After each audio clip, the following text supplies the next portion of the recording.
ગીર સોમનાથના કોડીનાર તાલુકામાં સિંચાઈ વિભાગ દ્વારા હાથ ધરવામાં આવેલી કેનાલ સફાઈ કામગીરી હાલ ચર્ચાનો વિષય બની છે, કારણ કે કેનાલ સફાઈ કામગીરીમાં ખેડૂતોએ ભ્રષ્ટાચારના આરોપો લગાવ્યા છે।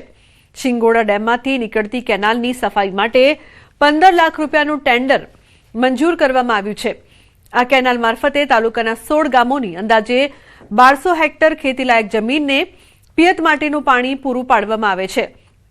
ખેડૂતોનો આક્ષેપ છે કે સિંચાઈ વિભાગ દ્વારા કેનાલ સફાઈની કામગીરી Har Bhole building and construction agency દ્વારા કરવામાં આવી રહી છે, તેમાં મોટા પાયે ભ્રષ્ટાચાર કરવામાં આવ્યો છે, તેમજ આ એજન્સી માત્ર નામ પૂરતી જ છે, ફક્ત ઉપરથી સફાઈ કરવામાં આવી હોવાનું ખેડૂતો જણાવી રહ્યા છે। અમુક રાજકીય લોકોને સાંઠગાંઠને કારણે અમારે કેનાલોમાં જેમ દેખાવો કરી અને ફોટા પાડી અને એનું મતલબમાં એવું સાફ સફાઈ કરે છે। સફાઈ કરે પણ જેસીબી ફેરવી નાખ્યું આ વખતે, પણ જે રેગ્યુલર જે પદ્ધતિ વાઇઝ જે સાફ સફાઈ કરવાની આવે એવી સાફ સફાઈ થતી નથી। એ 2-5 કિલોમીટરમાં આમ કાપતા આવે રાજાની વાળી દીધો, આ એમને બોરડી છે એમાં ભૂકો નાખી દીધો, જેસીબીથી જ નાખ્યું। આ બધી 3 વર્ષથી જે પાણી આપવામાં આવે છે એને અગાઉ જે કેનાલ સાફ કરવાનો સરકાર દ્વારા કોન્ટ્રાક્ટ એજન્સીને આપવામાં આવે છે કે સાફ સફાઈ કરવા માટે સંપૂર્ણ રીતે સાફ થઈ તો ખેડૂતોને પાણી પૂરતું મળી રહે, તો એ પાણી સાફ સફાઈ માટે છે એજન્સીઓ દ્વારા અને કોન્ટ્રાક્ટ દ્વારા છે એ સંપૂર્ણ રીતે સાફ કરવામાં આવતી નથી। કે હાલ કેનાલમાં પેલું પ્રથમ પાણી પૂર્ણ થઈ ગયું છે અને બીજું પાણી ચાલુ છે, એટલે 13 તારીખના રોજ સિંચાઈ સમિતિની બેઠક મળી છે અને બેઠકમાં નક્કી થયા મુજબ ફોર્મ ભરવાની અને કેનાલ સાફ સફાઈ કરવાની કામગીરી પૂર્ણ કરી અને પૂર્ણ થયા બાદ કે આ વખતે માવઠું પણ પડેલું હતું, કેનાલમાં પાણી ચાલુ હતું, એટલે કેનાલ છોડવા પહેલા જેટલું આવશ્યકતા મુજબનું કામ હતું તે કામકાજ પૂર્ણ કરી અને કેનાલમાં પાણી છોડવામાં આવેલું હતું। ડાંગના ચીખલીના ખેડૂત કિશોરભાઈ ચૌધરીએ સૂર્યમંડળ આધારિત ખેતીનો સફળ પ્રયોગ કરી ઓછી જમીનમાં વધુ આવક મેળવી છે। આ પદ્ધતિમાં સૂર્યમંડળના આકાર મુજબ ગોળાકાર વલયો બનાવી કેન્દ્રમાં કેળાનું ઝાડ અને અન્ય વલયોમાં વિવિધ પ્રકારની શાકભાજી ઉગાડવામાં આવે છે। ડાંગના ખેડૂતો માટે આ પદ્ધતિ આશીર્વાદરૂપ બની છે। માત્ર 30 દિવસમાં માત્ર 2 વખત પાણી આપી ઓછી જમીન ધરાવતા ખેડૂતો પણ ખૂબ સારી ઉપજ મેળવી શકે છે। હાલ અન્ય જિલ્લાના ખેડૂતો પણ કિશોરભાઈના ખેતરની મુલાકાત લઈ આ નવીનતમ ખેતીની તાલીમ મેળવી રહ્યા છે।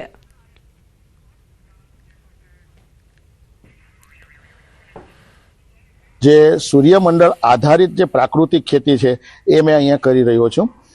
એની અંદર જે છે તે 3 ભાગ પાડવામાં આવેલા છે। એની અંદર કંદમૂળવાળા પાકો, લીલા પાંદડાવાળા જે શાકભાજી જે છે તે લઈ શકાય, એટલે કે જેને આપણે ભાજી કહીશું તે, અને એ ઉપરાંત જે બીજી જે 7-8 પ્રકારની આપણે શાકભાજીઓ રીંગણ, ટામેટા, મરચાં, બ્રોકલી વગેરે લઈ શકાય છે, અને વેલાવાળા જે પાકો છે એને ફરતેથી લઈ શકાય છે। સામે ખેતર છે એમાં એમણે સુંદર સરસ મજાનું સૂર્યમંડળ મોડલ ફાર્મ તૈયાર કરેલું છે અને નવું જાણવા મળ્યું। અમે પણ આ મંડળ સૂર્યમંડળ અમારા ખેતરોમાં જઈને બહેનોનું એક મોટું પ્રાકૃતિક કૃષિ મંડળ છે, એમાં બહેનોને જઈને અમે શીખવશું ને આ બનાવવા માટે બહેનોને પ્રેરિત કરીશું। 16 વર્ષીય વિદ્યાર્થીની ભાવિકા મહેશ્વરીએ વડાપ્રધાન નરેન્દ્ર મોદીને પત્ર લખ્યો। આ પત્રમાં બાળકોમાં વધી રહેલા મોબાઈલ એડિક્શન અને સોશિયલ મીડિયાના નકારાત્મક પ્રભાવથી બચાવવા માટે 16 વર્ષથી નાની વયના બાળકો પર સોશિયલ મીડિયાના ઉપયોગ પર પ્રતિબંધ મૂકવાની માંગ કરી। ઓસ્ટ્રેલિયામાં અમલી બનેલા કડક નિયમોનો ઉલ્લેખ કરી ભારતમાં પણ સોશિયલ મીડિયા કંપનીઓ માટે ઉંમર વેરિફિકેશન અનિવાર્ય બનાવવાની માંગ કરી છે। આ સાથે આ મુદ્દે મન કી બાતમાં ચર્ચા કરવાની પણ વિનંતી કરી છે। બાળકોમાં વધતી જતી આત્મહત્યાની ઘટનાઓ અને માનસિક સ્વાસ્થ્ય સામેના જોખમો પ્રત્યે ચિંતા વ્યક્ત કરતા તેણે કડક નિયમો પહેલા જાગૃતિ અભિયાન ચલાવવાની રજૂઆત કરી છે।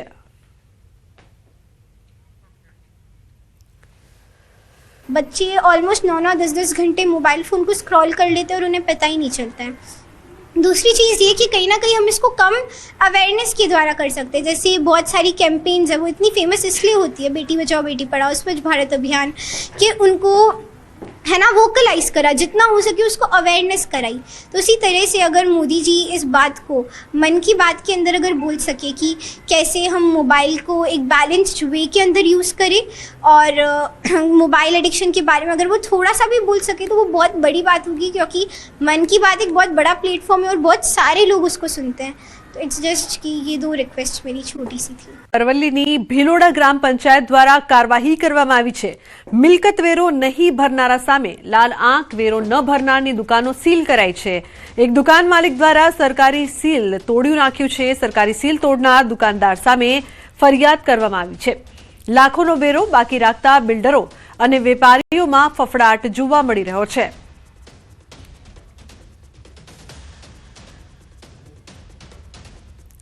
એમની કાર્યવાહીની અનુસંધાને તલાટીશ્રી અને સરપંચશ્રી દ્વારા પોલીસ સ્ટેશને અરજી આપી અને જે સરકારી પ્રક્રિયામાં અડચણ ઊભી કરવાનો જે પ્રયત્ન કર્યો છે એ અંગે તેમના પર ફરિયાદ દાખલ કરવામાં આવેલી છે। સુરતમાં ફરી ઝડપાયો છે નકલીનો વેપલો। ચહેરા પર લગાવવાની નકલી ક્રીમ બનાવતા ત્વચા પરથી કાળા ડાઘ દૂર કરવાનો દાવો કરતા ડુપ્લિકેટ સ્કિન ક્રીમ બનાવી વેચવાનું કારખાનું ઝડપાયું છે। હલકી કક્ષાનું ક્રીમ પ્લાસ્ટિકની ડબ્બીઓમાં ભરતા ડબ્બી પર અસલી કંપનીનું સ્ટીકર લગાવવામાં આવતું। શાશ્વત પ્લાઝામાં દુકાનમાં આ વેપલો ચાલતો હતો તો ઓનલાઈન ફ્લિપકાર્ટ પર વેચાણ પણ કરતા હતા। 21 વર્ષીય યુવકની ધરપકડ કરવામાં આવી છે।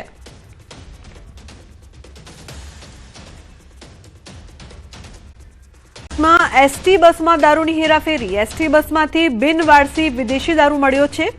ભાવનગરથી વેરાવળ જતી એસટી બસમાં દારૂ મળી આવ્યો છે તો પ્રભાસ પાટણ પોલીસ દ્વારા પેટ્રોલિંગ દરમિયાન એસટી બસમાંથી વિદેશી દારૂ મળી આવ્યો છે।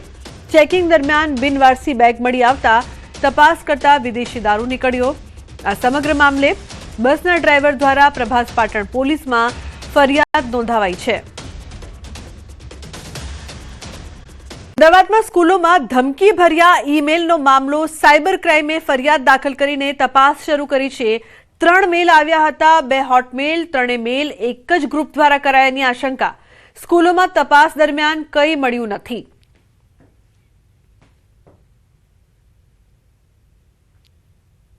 લોકલ પોલીસ દ્વારા બધા સ્કૂલોમાં અને જે જગ્યાએ મેલ મળેલા છે એમની તપાસ કરવામાં આવી તો આવા કોઈ બોમ્બ ત્યાં મળી આવેલા નથી। એટલે પ્રથમ તો આપના માધ્યમથી એ કહેવા માંગુ છું કે લોકોને કોઈ ગભરાવાની જરૂર નથી।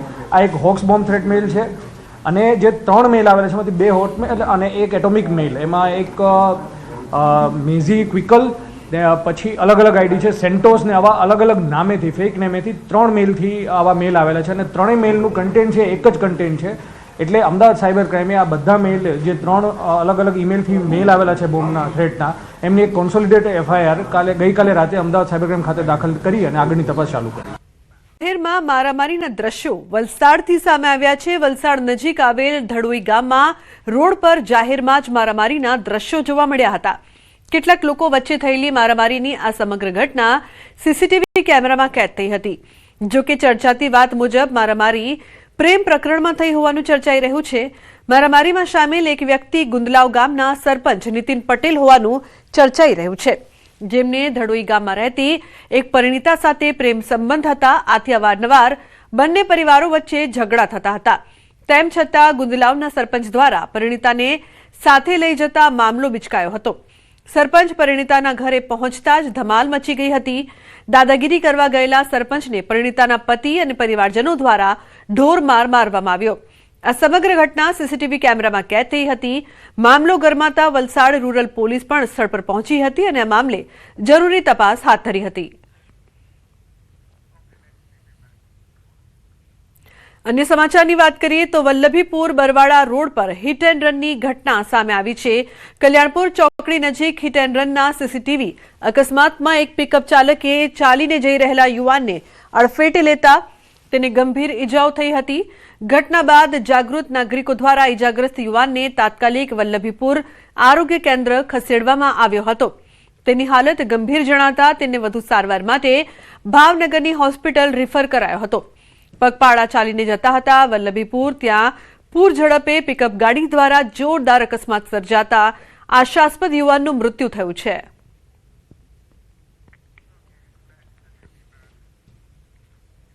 તો બીજી તરફ ભાવનગરમાં હિટ એન્ડ રનની ઘટના જેવી ઘટના સામે આવી છે। વાઘાવાડી રોડ પર પૂરપાટ ઝડપે આવતા બાઇક ચાલકે બે સગ્ગી બહેનોને અડફેટે લીધી। અકસ્માતમાં એક બહેનનું ઘટના સ્થળે જ મોત થયું છે, એકની હાલત ગંભીર છે। રોંગ સાઈડમાં આવી રહેલા બાઇક ચાલક ઝીણાભાઈ વાઘેલાએ લીધી અડફેટે। મહત્વનું છે કે આજ માર્ગ પર અઠવાડિયા પહેલા હિટ એન્ડ રનની ઘટનામાં સગીરે થાર ગાડીના ચાલકે અકસ્માત સર્જી સોનલબેન ગોસ્વામીનો જીવ લીધો હતો। સતત થતા અકસ્માતો સામે તંત્રની કામગીરી પર હાલ સવાલો ઊભા થયા છે।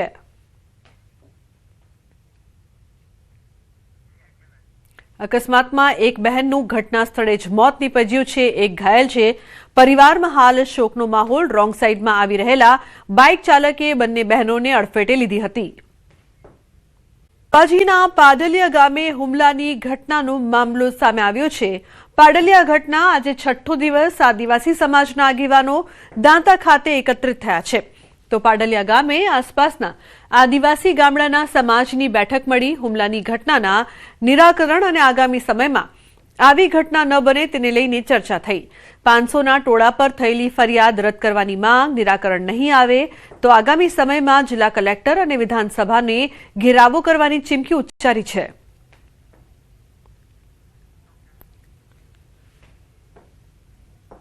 દાંતા તાલુકાના પાડલિયા ખાતે બનેલી ઘટનાનો લગભગ આજે છઠ્ઠો દિવસ છે। છઠ્ઠાને ભારેલા આર્થિક સામાજિક જેવી પરિસ્થિતિ જોવા મળી રહી છે। ચોક્કસપણે બતાવવા માંગીશ કે આજે પણ જે છે અમીરગઢ છે, દાંતા છે, પુસીના છે અને હળાદ તાલુકાના જે આદિવાસી લોકો છે કે જે રીતે જોઈ રહ્યા છે તો મોટી સંખ્યામાં આદિવાસી જે દાંતા પ્રાંત કચેરી ખાતે ધરણા માટે પહોંચ્યા છે અને પ્રાંત કચેરીની સામે મોટી સંખ્યામાં જે આદિવાસી લોકો છે જે આપને જોવા મળી રહ્યા છે અને કહી શકાય છે કે જે ઘટના બની છે સમગ્ર ઘટનાને ભારે નિંદાપૂર્વક બનાવી રહ્યા છે અને ક્યાંક ને ક્યાંક આ જે આદિવાસી લોકો છે એ જે એફઆઈઆર દાખલ કરવામાં છે, રાયોટિંગનો ગુનો દાખલ કરવામાં આવ્યો છે, 27 લોકો સાથે નામજોગ ફરિયાદ દાખલ કરવામાં આવી છે, તેને લઈને ભારે આક્રોશ મળી રહ્યો છે। અને ખાસ કરીને આપણી સાથે પણ એક આદિવાસી અગ્રણી છે, આદિવાસી અગ્રણીને આપણે પૂછવા માંગશું કે આ જે ઘટના બની છે ઘટનાને લઈને આજે પ્રાંત કચેરીએ પહોંચ્યા છે, શું માંગણી રહી છે અને શા માટે આજે આ પ્રાંત કચેરી ધરણા માટે પહોંચ્યા છે?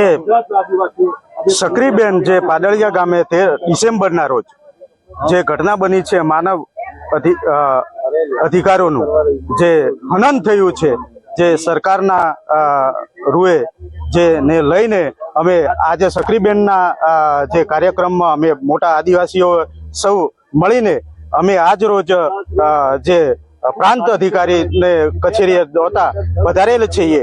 એમાં અમને અમારા અધિકાર મળે અને જે અમારા વિરુદ્ધ જે એફઆઈઆર દાખલ થઈ છે એ પાછી ખેંચવામાં આવે એ જ અમારી અપેક્ષા છે। જ્યાર સુધી અમારા આદિવાસી ઉપર એફઆઈઆર થયેલી છે જે 27 જણાના નામ દર્શાવે નથી એ લોકોની એફઆઈઆર સરકાર પાછી ના ખેંચે ત્યાર સુધીનું અમારું આંદોલન છે, આવેદન એ બધું બંધ। હવે અમે ધરણા કરવાના છીએ જ્યાર સુધી અમારા લોકોને ન્યાય ના મળે ત્યાર સુધી અમે અહીંથી મામલતદાર કચેરીથી ઉભા થવાના નથી। ચોક્કસપણે જે રીતે આ આદિવાસી અગ્રણીઓ જણાવી રહ્યા છે કે જે 500 લોકો સામે ફરિયાદ કરવામાં આવી છે, 27 જણા સાથે નામજોગ ફરિયાદ કરવામાં આવી છે, એ જ્યાર સુધી ફરિયાદ પરત નહીં ખેંચવામાં આવે ત્યાં સુધી આ ધરણા છોડવાના નથી। અને સક્રીબેન જે છે કે જે ભોગ બન્યા છે તેમને પરત જે છે જે એમના ઘર મકાનો તોડ્યા છે, કુવા ધરવ્યા છે, એ પરત જે છે તે કરી આપવાની પણ માંગ કરાઈ રહી છે। મહેન્દ્ર અગ્રવાલ, ન્યૂઝ 18 ગુજરાતી, દાંતા। આવનાર સમયની અંદર આદિવાસીઓને અને જ્યાં પણ અન્યાય થાય છે ત્યાં ન્યાય નહીં મળે તો કોંગ્રેસ પાર્ટી એમને ન્યાય અપાવવા માટે કાયમી લડી છે અને આવનાર સમયની અંદર પણ લડશે। અને આના માટે પણ જ્યાં સેન્ટ્રલ ગવર્મેન્ટમાંથી કરીને વહીવટી તંત્રમાં જ્યાં દંડ દોરવાનું હોય ત્યાં દોરીને અમે એમની સાથે છીએ। અમારા જે આદિવાસીઓ પર જે એ લોકોએ 27 જણા ઉપર એફઆઈઆર કરી છે એ ખોટી એફઆઈઆર છે, એ એફઆઈઆર પાછી ખેંચે અને આદિવાસીઓને જે લાગ્યું છે એમને દવાખાને લઈ જાય ને એમની એફઆઈઆર દાખલ કરે એવી અપેક્ષા રાખીને એમની માંગણી છે।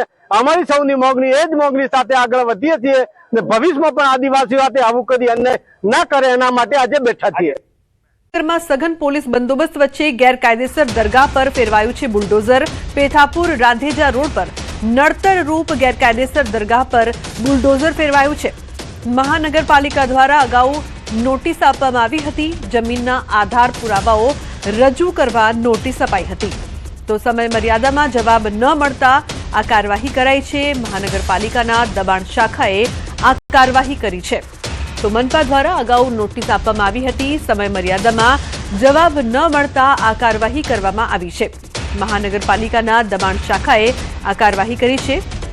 ગીતા જોડાય છે ફોન લાઈન પર વધુ માહિતી આપવા માટે. ગીતા, શું વધુ વિગત આ સમગ્ર મામલે? જી, પેથાપુર રાંદેજા રોડ ઉપર રોડની બાજુમાં જ એક નડતર રૂપ ગેરકાયદેસર દરગાહ હતી. એના પર બુલડોઝર ફેરવાયું છે. જોકે મહાનગરપાલિકા દ્વારા અગાઉ આ દરગાહને નોટિસ આપવામાં આવી હતી જવાબ આપવા માટે કે તમે જમીનના આધાર અને પુરાવો રજૂ કરો, પરંતુ તેઓ રજૂ કરી શક્યા નહોતા સમય મર્યાદા દરમિયાન. એટલે આજે વહેલી સવારે જ મહાનગરપાલિકાની જે દબાણ શાખા છે તેમણે દરગાહ તોડી પાડી છે અને ડિમોલેશન દરમિયાન કોઈ પણ પ્રકારની સ્થિતિ વણશે નહીં એ માટે સઘન પોલીસ બંદોબસ્ત પણ ગોઠવવામાં આવ્યો હતો. જી બિલકુલ, આભાર સમગ્ર માહિતી બદલ. તો પોલીસ બંદોબસ્ત પણ ગોઠવવામાં આવ્યો હતો. ગેરકાયદેસર દરગાહ પર બુલડોઝર ફેરવાયું છે. મોરબીના લાતી પ્લોટ વિસ્તારમાં મનપા દ્વારા ડિમોલેશન કાર્યવાહી કરવામાં આવી છે. શેરી નંબર 4માં 9 ને બદલે 5 મીટર જ પહોળાઈ રહી હોવાથી દબાણો હટાવવાનું શરૂ કરવામાં આવ્યું છે.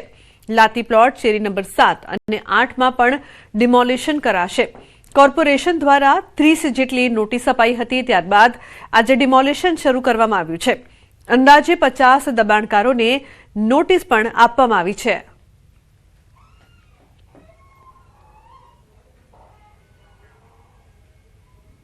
જેટલા મિલકત ધારકોએ 3 થી 4 મીટર જેટલું દબાણ કરેલું હતું.